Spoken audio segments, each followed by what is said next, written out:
Comment faire en sorte que nos erreurs, nos fautes et notre péché, les fautes qui se sont inscrites, on dit sur les os, c'est-à-dire qui passent la mort et qui sont notées dans le livre des mérites et des dettes, mais comment nos erreurs, nos fautes, notre péché peut être nettoyé, d'être purifié, d'être annulé. On nous dit qu'un des éléments principaux, c'est de pardonner les fautes à autrui. Mesure pour mesure. On a traduit mesure pour mesure comme la loi de la vengeance, la loi du talion, mais ce n'est pas la véritable signification, même si certains l'imaginent comme ça ou l'interprètent comme ça. Mais c'est mesure pour mesure. Le bien que tu fais, tu l'auras, tu le recevras pour mesure. Le pardon que tu donnes à l'autre, tu le recevras mesure pour mesure. Je pense que chacun a envie qu'il y ait une justice juste, une vraie justice. Eh bien, la justice, elle est là, mesure pour mesure. C'est dans la mesure de mon pardon, du fait d'être bienveillant à l'égard d'autrui, que je vais à la même mesure être pardonné. Tu seras jugé comme tu juges, mesure pour mesure. Ça veut dire qu'on nous dit là qu'on détient une clé de résolution, d'annulation, de destruction de nos dettes. Nous pouvons, en ne demandant pas à l'autre de payer ses dettes, en lui faisant cadeau, en lui faisant grâce, en lui disant qu'il n'y a pas de dette, en lui disant c'est pour moi, c'est pas pour toi. Eh bien, dans les mondes supérieurs, mesure pour mesure, eh bien, on nous fera de même. Ce qui fait qu'on a le moyen, à notre niveau, d'agir sur les dettes que nous pouvons avoir, les dettes actuelles, les dettes qu'on contracte dans notre relation à l'autre, avec notre prochain, à Dieu, à l'humanité, à la création, à la vie, mais que nous pouvons nous en défaire, nous pouvons les régler, nous pouvons alléger la charge. Et on dit que le joug, si on est dans cette dimension-là, le joug est aisé et la charge est légère, eh bien, ça demande ce qu'on appelle de pardonner, de passer au-dessus, de ne pas en tenir compte. Oui, tu me dois quelque chose. Oui, tu m'as fait du mal, mais je te pardonne. Je te pardonne parce que, à vrai dire, j'ai un grand intérêt à te pardonner. Je ne te pardonne pas simplement pour toi. Je te pardonne pour toi parce que j'ai envie aussi que Dieu me pardonne.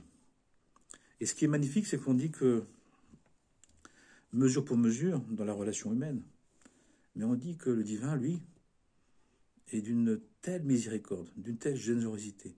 Sa nature profonde, sa nature véritable, sa nature authentique est la miséricorde. Il n'y a qu'à lire les grands saints hommes et saintes femmes, les mystiques de toute tradition, de toute religion. Ils ne parlent, ils ne cessent de parler. Que le divin est plus proche que nous-mêmes. Dieu est plus proche que ta propre veine jugulaire, dit le maître soufi. Qu'on est précieux à ses yeux, qu'on est le bien le plus précieux à ses yeux. Ces créatures, nous, des créatures de Dieu, si on a été créé par Dieu, c'est on est divin, on est des êtres divins. Dieu ne peut faire que du divin, ne peut faire que sa propre nature. Et on peut à chaque instant revenir à cette conscience. Ça s'appelle la repentance, le repentir, mais il y a une forme parfois doloriste ou mortifiante qui n'a pas besoin d'être. Le fait de revenir, de reconnaître, j'ai fait une erreur, j'ai fait une faute, je demande pardon. Et tu me donnes l'occasion de te faire une erreur, de te pardonner une erreur, je le fais, je me précipite. Tu as recommencé ton erreur, ça devient une faute, une mauvaise habitude, je te pardonne. Ça ne veut pas dire qu'on efface, dans le sens où on ne tient pas compte, mais on n'en veut pas à la personne. Et pourquoi on pardonne? Parce qu'on veut que la personne, libérer la personne, de ne pas l'associer à la bêtise, à l'erreur qu'elle commet. Parce qu'on dit que la personne qui fait une erreur, c'est qu'à un moment, elle a été prise par un tourment. Elle a été prise par un vent de folie. Elle n'a pas été elle-même. Parce que la nature profonde de l'être humain, c'est d'être un être divin. Et Dieu a fait parfaitement tout très bien. La Genèse nous le dit. Dieu, chaque jour, dit c'est Tov, c'est très bien, c'est très bon. Et ensuite, il dit c'est même vraiment très très bon. Au point même où le 7e jour, il dit au bout de 6 jours, maintenant je peux me reposer, c'est contempler, apprécier. Et donc, on a la possibilité d'agir pour le bien. C'est en montrant, en faisant l'effort, mais un effort en même temps qui nous rapporte. Donc ça veut dire que c'est pas sans intérêt d'avoir une vie spirituelle. Bien souvent, les personnes disent « Ouais, mais qu'est-ce que ça va me rapporter, la vie spirituelle ?» De se sanctifier, de croître spirituellement, de t'éveiller, de devenir l'être divin que tu es potentiellement, de ne pas rester à un investissement que matériel, qui est passager. C'est très étrange, cet égocentrisme matériel, cet égocentrisme de la personnalité. On fait tout pour avoir du pouvoir, du savoir, de l'avoir, mais qui ne va pas rester. Mais normalement, si on était vraiment théocentré, ce qui est le vrai égocentrisme, théocentré, la quête de Dieu, on devrait tout faire pour se parfaire. Combien de fois on voit des personnes qui se plaignent, qui tombent malades de perdre une relation, de perdre une situation. Vous connaissez beaucoup de personnes qui tombent malades de ne pas suffisamment se sanctifier, qui se rendent malades de ne pas suffisamment prier ou étudier, qui sont dépressives parce qu'ils n'arrivent pas à suffisamment pardonner. Mais normalement, c'est ça qui devrait être. Parce que c'est ce qu'on est fondamentalement. Alors les enseignements, ils nous disent, on y viendra. On y viendra, de toute façon. Chacun à son heure, en sachant que le divin le montre dans les livres, dans les textes sacrés, béni soit-il, tous sans exception. Il y a des temps, il y a des moments que Dieu, dans sa création, a prévu des cycles de temps, des périodes. Et on serait dans une période de temps de fin des temps anciens, des temps antiques qui se sont répétés de manière cyclique, pour arriver vers un temps tout nouveau. Tout nouveau, c'est-à-dire avec la référence de la délivrance, de la Géoula, de la résurrection, de la venue messianique, etc. Ça dit la même chose, à vrai dire, mais avec des termes différents. On est tellement divers qu'il faut bien dire de différentes manières. C'est agréable sur une table d'avoir la possibilité d'avoir des mets, de choisir avec abondance ce qu'on veut manger, ce dont on veut se nourrir. Bien sûr, en le bénissant et en rendant grâce à Dieu pour cette profusion et cette diversité. Mais dans tous les cas, apprenons à fonctionner comme un être divin. C'est l'objectif de cette création. Apprenons à pardonner, à ne pas tenir compte, parce que nous en avons un intérêt. On doit comprendre que la vie spirituelle, c'est pas sans investissement et sans intérêt. On ne fait pas ça pour passer le temps. On ne fait pas ça pour compter les papillons. On ne fait pas ça pour rien. On fait ça parce qu'on veut se sanctifier. Parce qu'on veut retrouver nos ailes, déployer les ailes de l'ange. Mais plus que ça, on veut devenir au-dessus de l'ange. L'être humain doit devenir plus qu'un ange. Il doit fusionner la version de la personnalité horizontale avec la version verticale de l'ange pour devenir un être humano-divin. Un être divin à part entière, qui va devenir co-créateur, co-participant, qui va aider comme un vizir, comme un assistant, comme un second, comme un partenaire. C'est incroyable, c'est gigantesque quand même, quand on y pense 2 minutes. Donc si on a vraiment envie d'être dans la vraie teneur de l'être, on a intérêt à vider les mémoires les rancœurs, les rancunes, parce qu'on a un grand avantage, c'est de soulager la charge négative que l'on porte, la trace, le marquage, les plis que l'on porte, pour faire en sorte de déplier, d'ouvrir le cœur, de développer une envergure spirituelle, de faire en sorte que, en pardonnant, d'être pardonné, c'est-à-dire d'alléger. Et si on est allégé, si on est moins lourd, on est moins pesant, on est moins pris par la matière, eh bien, on se spiritualise, on monte. Mais on monte, c'est-à-dire, on est capable de s'élever vers Dieu pour demander à Dieu de venir. Parce que l'objectif, c'est pas seulement de monter vers Dieu, c'est de monter vers le divin pour qu'il redescende avec nous, ou qu'on redescende une qualité de son être, une vibration, un rayonnement pour l'être dans l'incarnation. On monte pour descendre. On appelle Dieu pour qu'il vienne. Et pour ça, on nous dit, il faut que notre cœur soit propre, soit pur, soit saint. On pardonne les erreurs, on excuse, on pardonne. On ne tient pas compte, on pardonne. Parce que c'est notre intérêt pour se diviniser, pour retrouver cette capacité à ne pas se laisser aveugler par les erreurs des autres. On dit que le mauvais penchant fait trois choses pour nous faire oublier Dieu, pour nous faire peur de Dieu, pour nous inquiéter. Il nous dit, le mauvais penchant, j'ai noté, il nous fait croire que Dieu nous en veut. Il ne s'intéresse pas. Il pense qu'il dit, mais tu sais, Dieu ne s'intéresse pas à toi. Et il nous dit que Dieu est inaccessible. Les trois tentations, toujours les mêmes. Mais Dieu est en veut. T'es pas pardonnable. Donc si moi je ne suis pas pardonnable, j'avais pas envie de pardonner à l'autre. Mais non, c'est tout le contraire. Et ceux qui viennent nous parler justement de qui est Dieu, qui est son Père, qui est aux cieux, notre Père divin, il dit, mais si tu reconnais ton erreur, il te pardonne. Après, reconnaître son erreur, c'est d'éviter de la faire, d'éviter de la recommencer. Et si on la recommence, on demande de nouveau pardon. Et si on la refait, notre erreur, ça veut dire que c'est une faute. Ça veut dire que c'est un biais de fonctionnement. Donc il faut en tenir compte.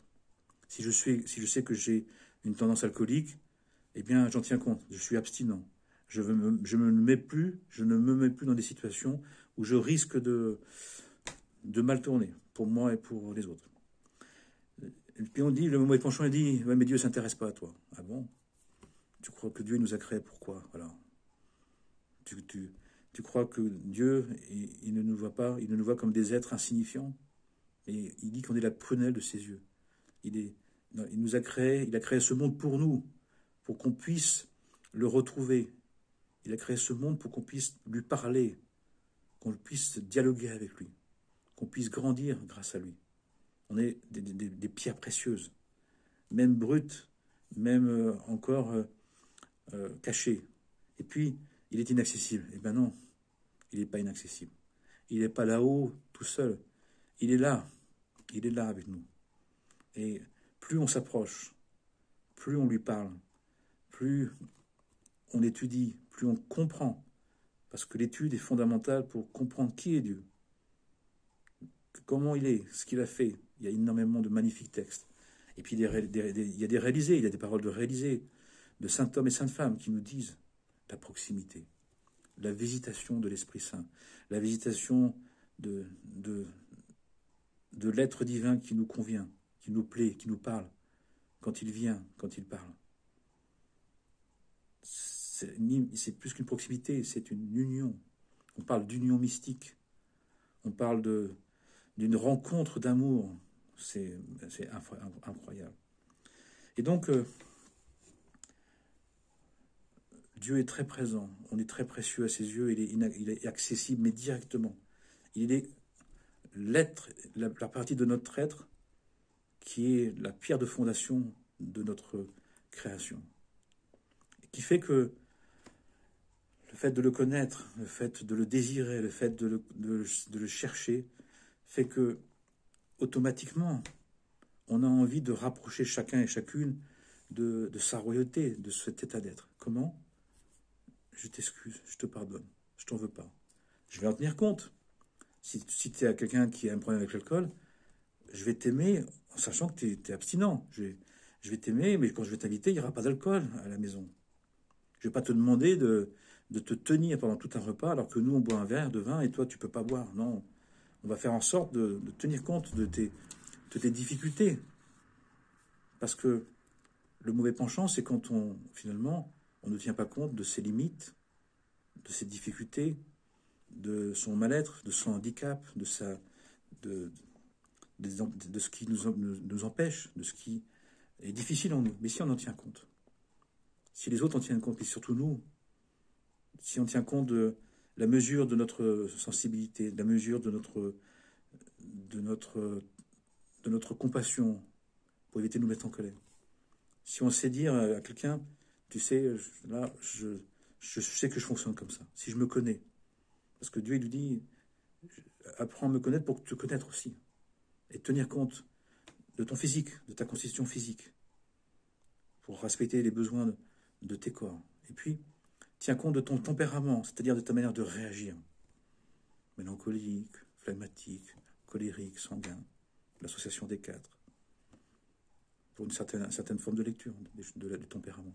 Et puis, le caractère, on dit qu'il y a 7 caractères principaux, mais qui peuvent s'exprimer de 10 manières différentes, cette fois 10, 70. Il faut tenir compte de son caractère. De dire, tu sais, attention, j'ai mon bon caractère, mon bon penchant, et j'ai aussi mon mauvais penchant, je connais. Et j'en tiens compte. Et puis, eh bien, l'âme, l'historique de l'âme. On a une historique. Donc on doit en tenir compte. On a une historique d'âme qui vient de bien loin, qui vient du début des temps, qu'on porte au fur et à mesure, et qui s'inscrit, et qui a besoin aussi d'être respecté.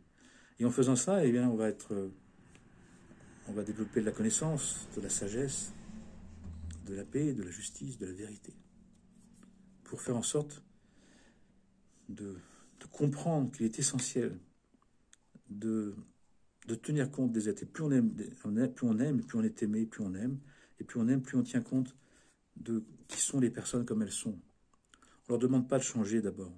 D'abord, on les aime comme ils sont, mais on les aime vraiment comme ils sont. C'est une manière de pardonner. Je ne vais pas t'en vouloir de quelque chose, parce que comme je sais que tu es en difficulté, je vais t'aider à ne pas te mettre dans la difficulté. Je vais t'aider à ne pas rentrer dans le négatif. L'âme naturelle, l'âme animale, on en a une. On en a une. Et cette âme animale, eh bien, elle a besoin d'être respectée. Maintenant, le mauvais penchant, c'est quand on ne tient pas compte de son âme animale, de sa manière instinctive de vivre, sa manière naturelle de répondre, d'agir. Mais si on en tient compte. Et donc, plus on se connaît, plus on va respecter l'autre dans ce qu'il est aussi, qui fait que on va pouvoir lui pardonner. Mais lui pardonner, ça veut dire aussi, dans le sens dont je parle là, c'est je pardonne parce que je veux vraiment tenir compte de qui tu es. Mais je vais en tenir compte. Je vais t'aimer aussi avec qui tu es. Si je sais que tu es quelqu'un d'impatient, je ne vais pas te demander d'être très patient.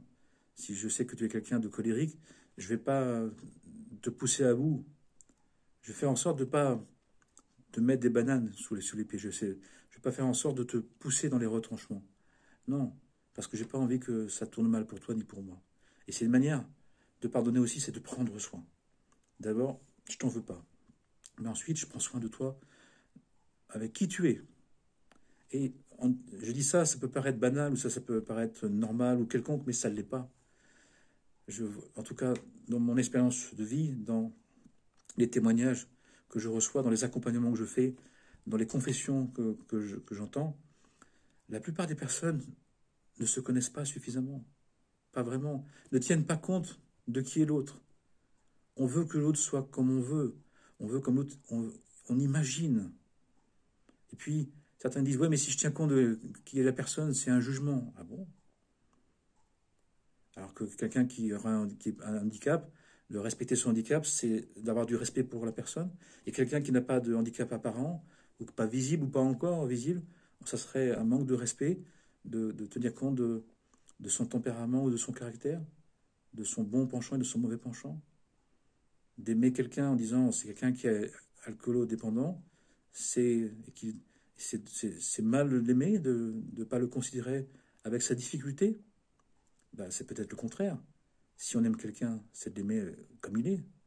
Peut-être que finalement, en n'acceptant pas comment est l'autre, ben, qu'on ne l'aime pas l'autre, ou qu'on l'aime d'une certaine manière, mais est-ce que c'est un amour profond? Est-ce que c'est un amour qui tient compte de la vérité? Un amour qui ne tient pas compte de la vérité, est-ce que c'est vraiment aimer? La réponse, c'est non. La réponse, c'est non. Mais en même temps, aimer avec la vérité. Et en vérité, de l'aimer. C'est-à-dire, je ne te reproche pas la vérité. Je ne vais pas te reprocher d'être dépendant. Je vais t'aimer sachant que tu es dépendant. Donc je ne vais pas forcer le trait, je ne vais pas te piéger, je ne vais pas alimenter ta dépendance. Mais je vais respecter ton abstinence. Je vais l'aider de son abstinence. Je vais en tenir compte. L'amour et la vérité. La justice, d'être juste, c'est amour et vérité l'une avec l'autre. Et vérité avec l'amour ensemble, pas autrement. Je vous souhaite une bonne fin de journée. On est vendredi, je fais le Shabbat, le 7e jour, je me repose en Dieu. Je prends 26 heures pour être pleinement en Dieu. Et donc, je vous retrouve samedi soir pour un témoignage avec les enseignements sur le soir, sur la nuit, sur la veille de nuit. Amen, Amana, que Dieu nous bénisse, nous garde, nous préserve, nous sauve et nous aide à pardonner avec amour et vérité. En vérité, on dit c'est la vérité qui nous sauvera dans les évangiles. Et qui fait qu'on aimera notre prochain comme nous-mêmes, comme étant nous-mêmes, comme on s'aime et aussi comme on doit s'aimer. C'est un ordre divin, c'est un commandement. C'est pas, si tu veux, c'est aime ton prochain comme toi-même. Aime celui qui est tout proche de toi comme toi-même. Parce qu'il est toi-même aussi. Voilà. Amen, Amana. Amen, Amana. Amen, Amana.